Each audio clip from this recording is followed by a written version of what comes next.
I think I've been going since I was 6 or 7, so I'm 42. I'd put it 35 years, right? Between 9 and 10 when I went up with my dad. But hooligan fishing for me as a kid was when my parents would take me with my grandfather and then the whole Phillips clan in Wrangell, and they would all go get hooligan together. It's kind of morphed as I've grown up into teaching people how to catch hooligan.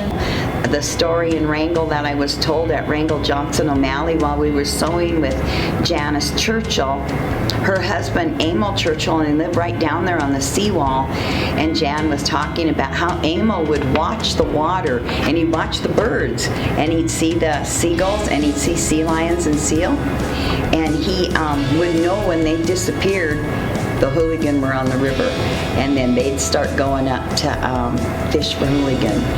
When I was a child growing up, my mother was, even though she was from the lost generation and didn't learn about the culture, she did learn about the traditional foods from her mother. And so when we grew up in the spring, we would get hooligan, and to me, it's one of the first signs of spring here in Wrangell, is getting a hooligan and being able to fry them and eat them. And when I was young, my husband and I used to smoke hooligan, and all the neighborhood kids would come around and put their hands out for hooligan because it turned out so good. They lay their eggs in the sand. It takes about a month before they hatch, and then once they hatch and they're a little tiny fry, then they go back out into the salt water. They don't always go back to the same river. They usually go back to a river close to that. In March, varies a little bit every year. Between March and beginning of April, give or take a week or two each way. Depends on what the hooligan are in. If they're running, sometimes we go up there and chase them around and don't find them. Different tides, ice, everything plays effect. Sometimes you land right in them and you clean up and get a whole bunch. Sometimes you get a little. It doesn't take very long to get them if they're there. The big trick is when they're in. Once they're in the river and they're schooled up, if you can get all you want in one set, the right set.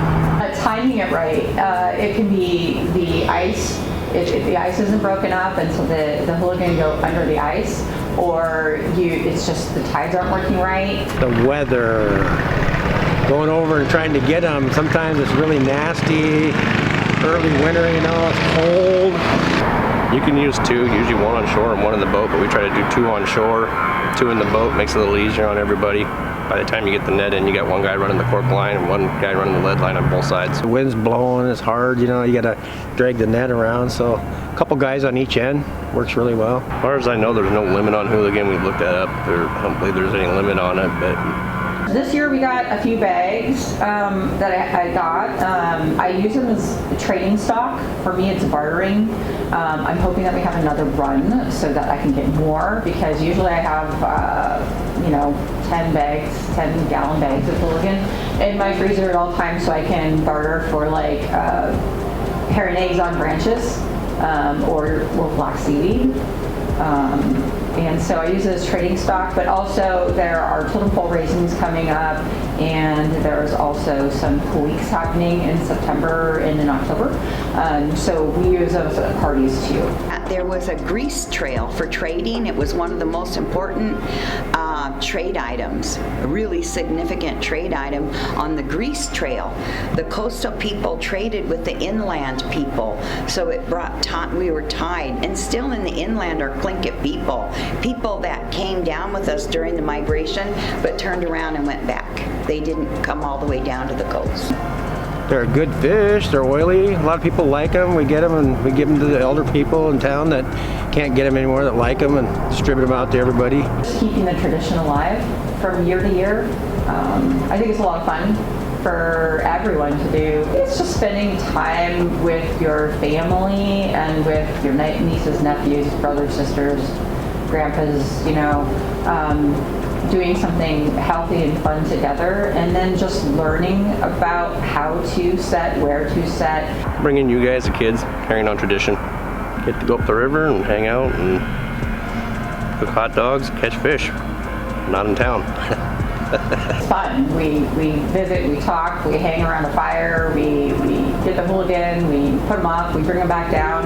It's quite a bit. I mean, lots of slipping and falling, tripping out of boats, and kids getting soaking wet. And Yeah, watching the kids. I love watching it when they bring in a big set and there's 500-600 pounds of hooligan and the kids just go nuts. They're stepping into the net, tripping and falling down, trying to pick them up, and that's the fun part about it, watching all the kids. Just being able to get the fish and bring them into people that can't get them anymore, that really like them, that's kind of important to us. I mean, we like to bring them in, distribute them out to everybody, and they get so excited over them, and they're just a good fish. About hooligan that I think is important and that my parents thought was important is the hooligan grease or oil, similar to seal oil, but that's what we grew up on, and they also call it Nass grease because it comes also from the Nass River. You don't have to clean them. You can smoke them whole or cook them whole. Some people clean them, but they're just an easy fish to take care of. Every hooligan, you know, if you're a first-time hooligan fisher, you're supposed to bite the head off, right? And like the first health food bar, you know, like you can take with you in your backpack, because if you smoke them, they would last a long time. But you'd also use them as candles because they're basically about 30% oil when they are smoked. A lady that lived here, her mother was from the Stikine River, and they used to make the oil. So they would fill up canoes with hooligan, and then they would let them ferment, and they would skim off the oil, and that's how they made hooligan grease. I always feel like hooligan is a staple vitamin in the spring for Tlingit people.